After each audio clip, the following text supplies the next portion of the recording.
Hello friends, તમારું સ્વાગત છે મારા કિચનમાં. આજે આપણે બનાવીશું ફરસાણવાળાની દુકાન જેવી ખસ્તા અને ફૂલેલી વટાણા બટેટાની કચોરી. તો ચાલો બનાવવાનું શરૂ કરીએ. મેં અહીંયા 1.5 કપ મેંદો લીધો છે. તેમાં સ્વાદ પ્રમાણે મીઠું, હાફ ટીસ્પૂન અજમો, 3 ટેબલ સ્પૂન તેલનું મોણ ઉમેરીએ. મેં અહીંયા તેલ થોડું એવું ગરમ કર્યું છે. સરસ રીતે બધું જ મિક્સ કરીએ. થોડું પાણી ઉમેરીને લોટ બાંધવાનો છે. પૂરીનો જેવો લોટ બાંધીએ એવો જ લોટ બાંધવાનો છે. થોડું પાણી ઉમેરી અને લોટને મસળતા જવાનું છે અને લોટ રેડી કરવાનો છે. હાફ ટીસ્પૂન તેલ ઉમેરીને લોટને સરસ રીતે મસળી લઈએ. તો લોટ બંધાઈ ગયો છે. તેને 20 થી 25 મિનિટ રેસ્ટ આપીએ. ત્યાં સુધીમાં કચોરી માટેનું સ્ટફિંગ રેડી કરીએ. તો તેના માટે મેં 2 ટેબલ સ્પૂન તેલ ગરમ થવા મૂક્યું છે. તેલ ગરમ થાય એટલે તેમાં હાફ ટીસ્પૂન જીરું, 1 પિંચ જેટલી હિંગ, 2 ટેબલ સ્પૂન આદુ મરચાંની પેસ્ટ, તમારે જેવું તીખું જોઈએ એ પ્રમાણે ઉમેરવાનું છે. સરસ રીતે સાતળી લઈએ. હવે તેમાં બાફેલા લીલા વટાણા ઉમેરીએ. વટાણા મેં 1 કપ લીધા છે.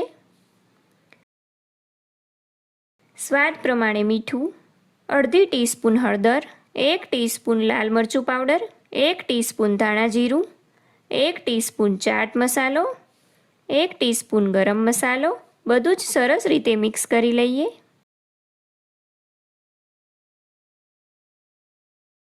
થોડી દળેલી ખાંડ અને લીંબુનો રસ ઉમેરીએ. મિક્સ કરીએ.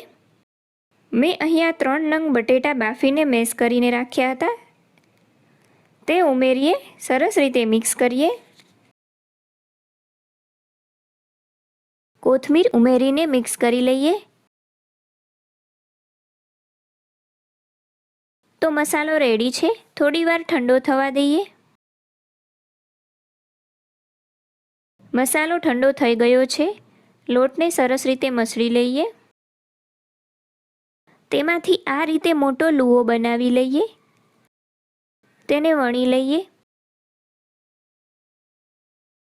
હું અહીંયા લેયરવાળી કચોરી બનાવું છું એટલે તેમાં આ રીતે તેલ લગાવીએ. થોડો લોટ સ્પ્રિંકલ કરીએ. આ રીતે ફોલ્ડ કરીએ. થોડો લોટ સ્પ્રિંકલ કરીને આ રીતે ફોલ્ડ કરીએ પછી તેના 2 ભાગ કરીએ. અને હાથ વડે આ રીતે દબાવીએ. વણી લઈએ. તો આ રીતે મેં બંને વણી લીધી છે. તેમાં સ્ટફિંગ ભરી દઈએ.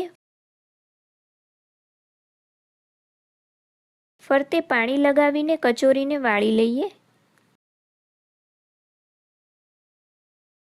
લોટ થોડો જ રહે છે તેને આ રીતે જોડે જ વાળી દેવાનો છે. તો કચોરી આ રીતે સ્ટફિંગ ભરીને વાળવાની છે. બીજી કચોરી પણ સેમ એ જ રીતે વાળી લઈએ. મેં અહીંયા પહેલેથી જ તેલ ગરમ કરવા મૂક્યું હતું. એમાં કચોરી તળી લઈએ. સ્લો ટુ મીડિયમ ગેસની ફ્લેમ પર જ કચોરી તળવાની છે. તે ખાસ ધ્યાન રાખવાનું છે. આ રીતે સાઈડ ચેન્જ કરતું રહેવાનું છે. ગોલ્ડન બ્રાઉન કલર થાય ત્યાં સુધી તળવાની છે. તો કચોરી તળાઈ ગઈ છે. કાઢી લઈએ.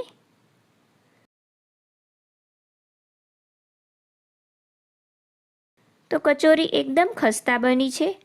તેમાં ચટણી એડ કરીએ. મેં ખજૂર આમલીની ચટણી લીધી છે. આમાં ગ્રીન ચટણી પણ એડ કરી શકાય છે. તો રેડી છે ટેસ્ટી અને ખસ્તા આલુ મટર કચોરી. જો તમને રેસીપી સારી લાગી હોય તો લાઈક કરજો, શેર કરજો અને મારી ચેનલને સબસ્ક્રાઈબ કરજો. Thanks for watching.